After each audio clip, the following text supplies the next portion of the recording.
Hey everyone, welcome back to the channel where we dive deep into understanding spinal muscular atrophy, also known as SMA.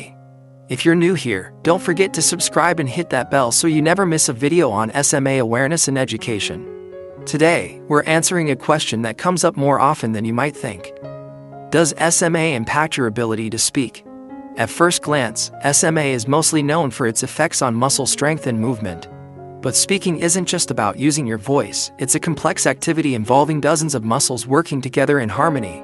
So, it's a fair question: if SMA affects muscles, does that mean it also affects how someone talks? Let's break it down. SMA is a genetic neuromuscular disorder that leads to the loss of motor neurons, nerve cells in the spinal cord that control voluntary muscles.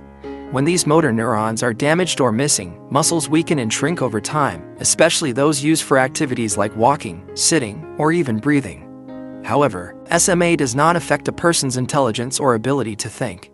Cognitive abilities are completely intact. So if speech is impacted, it's not due to mental ability, it's due to the physical limitations of the muscles involved in speaking. Let's take a moment to appreciate just how physical speech really is. When you talk, you use your lips, tongue, and jaw to form words, your vocal cords to produce sound, and your diaphragm and lungs to provide airflow and volume. Even your facial muscles help convey meaning and emotion. Now imagine some of those muscles are weakened, or fatigue sets in quickly. It's not hard to see how speech could be affected in certain individuals with SMA. So, does everyone with SMA experience difficulty with speech? The short answer is no, not everyone. It largely depends on the type of SMA, the severity, and how early or late it begins. Let's break down each type. Type 1 SMA, which begins in infancy, is the most severe. Many children with Type 1 have trouble holding up their head or swallowing, and because their respiratory and oral muscles are very weak, they may never develop the ability to speak verbally. Instead, many communicate using assistive technology like eye tracking or symbol boards. Type 2 SMA, usually diagnosed between 6 and 18 months, can lead to some facial or jaw muscle weakness. This might result in softer speech or quicker fatigue during conversation, but many individuals with Type 2 are fully capable of speaking and expressing themselves clearly. Type 3 SMA typically shows up later and is milder. Most individuals with this type don't experience noticeable issues with speech. In Type 4 SMA, the adult onset form usually doesn't affect speech at all. In rare cases, fatigue or respiratory issues might cause changes in voice strength or projection, but for the most part, speech remains unaffected. Now, even when speech is impacted, that doesn't mean a person can't communicate effectively.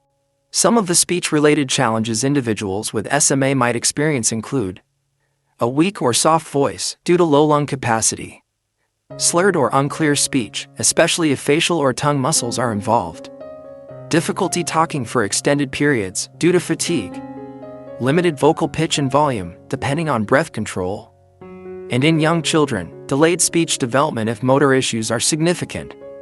But here's the good news: there are plenty of tools and therapies that can help. Speech-language pathologists can work with individuals to improve articulation, strengthen muscles, and practice breath control. Voice amplification devices can make it easier to speak loudly enough in social settings. And for those who can't speak verbally, there are amazing AAC, augmentative and alternative communication, tools like eye tracking devices, apps, and symbol boards that allow people to express themselves fully. Respiratory support also plays a big role. Devices like BiPAP or Cough Assist can improve breathing, and with better breath control often comes improved speech clarity and endurance. Here's something we should all remember: even if someone speaks softly, uses assistive technology, or talks in a different way, their words matter. Their voice deserves to be heard. Speech is one form of communication, but it's not the only one. Patience, understanding, and inclusion go a long way in ensuring that everyone, regardless of ability, gets to express themselves. So, does SMA impact your ability to speak? Yes, it can, but not always. It depends on the individual, the type and severity of SMA, and which muscles are affected. And even if speech is impacted, there are still so many ways to communicate, connect, and make your voice heard. Because at the end of the day, it's not just how you speak, it's what you say, and that people are willing to listen. If you found this video helpful, give it a thumbs up and share it to help spread SMA awareness.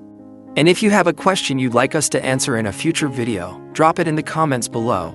Thanks for watching, and as always, stay strong, stay informed, and keep speaking up.